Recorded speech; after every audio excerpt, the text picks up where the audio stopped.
Hey everyone, and welcome. Have you ever wanted to talk about your school day in Spanish? Your classes, your teachers, the whole thing, but you just weren't sure where to begin? Well, you're in the right place. Today, we're going to take a full tour of a Spanish school, and by the end, you'll have all the words and phrases you need to talk about your own instituto like a pro. Sound good? Let's jump in. So here's our game plan for today, our tour map, if you will. We're going to start outside with first impressions, then we'll head inside to check out the grounds. From there, we'll dive into a typical schedule, learn how to share what we really think, and then put it all together to describe a day in the life. And to top it all off, we'll finish with a super fun challenge, designing your dream school. Let's get to it! All right, every good tour starts right at the front door. So our first stop is all about learning how to describe the school building itself. You know, what it looks like from the outside and where it's located. Think of this slide as your toolkit. It's got the 4 essential building blocks for describing your school. First up, you've got your describing words, your adjetivos. Is your school grande or pequeño? Moderno or antiguo? You just pair these up with the verb es. Simple. For example, mi colegio es moderno. Next, we have tiene, which just means it has. So you could say, mi colegio tiene muchos estudiantes. Then, to talk about what's there, you use hay, as in there is or there are. Like, en mi colegio hay 4 edificios. And finally, for location, you need está. Mi colegio está en Dublin. Easy, right? Okay, we've described the outside. Now, let's push open those doors and head inside. It's time to explore all the different facilities and rooms you'd find in a typical school. I love this slide. It gives us a perfect bird's eye view of a school layout. Down here on the ground floor, or la planta baja, you can see all the important spots like el laboratorio de ciencias, the science lab, and el despacho del director, that's the principal's office. You might also find la biblioteca, the library. Then, if we head on up to the first floor, la primera planta, that's where you'll usually find most of las aulas, the classrooms, and maybe the cafeteria, or la cafeteria. Let's zoom right into one of those classrooms, an aula. This is where the magic happens. We've got all the essential stuff here. The whiteboard is la pizarra. The clock on the wall is el reloj. That desk you sit at is called el pupitre, and the computer is el ordenador. What else can you spot? Just knowing these simple words makes a huge difference in feeling comfortable in the space. So, we know our way around the building, but what's actually going on inside those rooms? Well, let's get to the real heart of school life, the subjects you're taking and your daily schedule. Everybody's got their favorite subjects, their asignaturas. This slide lays them out so neatly. Under sciences, you've got las ciencias or la biología. Over in humanities, you'll find la historia and la geografía. And of course, you can't forget las matemáticas and la educación física, gym class. Go ahead and take a look, see if you can find all your own subjects here. Knowing your subjects is one thing, but you gotta know when you have them, right? That's crucial. The key takeaway here is how to build that sentence about your schedule. You can say, tengo clase de español a las 9, which means I have Spanish class at 9.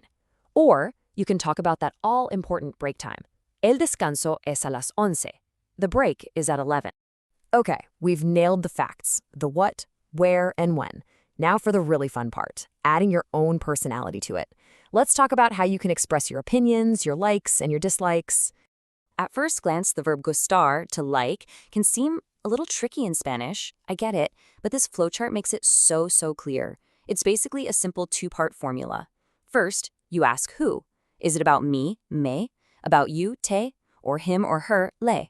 Then you ask what. Are you talking about one thing? Then you use gusta. Are you talking about multiple things like the sciences? Use gustan.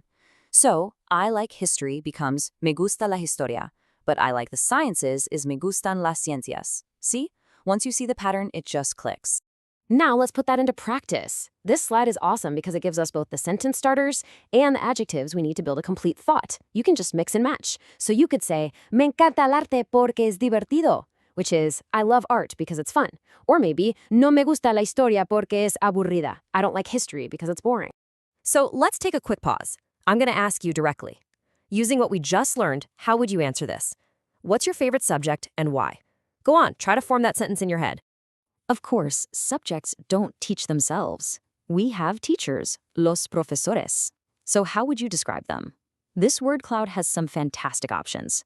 Are your teachers amables, kind, serviciales, helpful?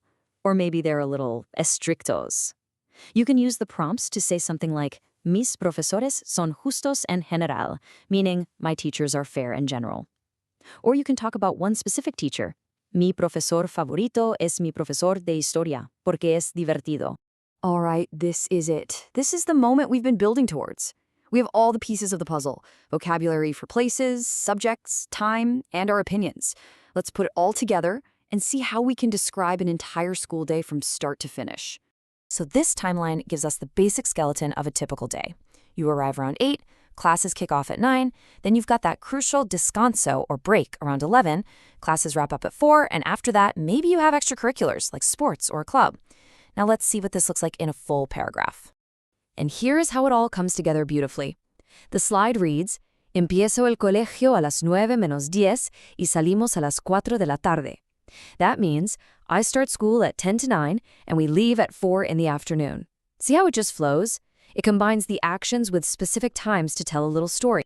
And now it's your turn. Seriously, this slide is your personal blueprint. It walks you through everything, step by step, from a basic introduction to describing the school uniform.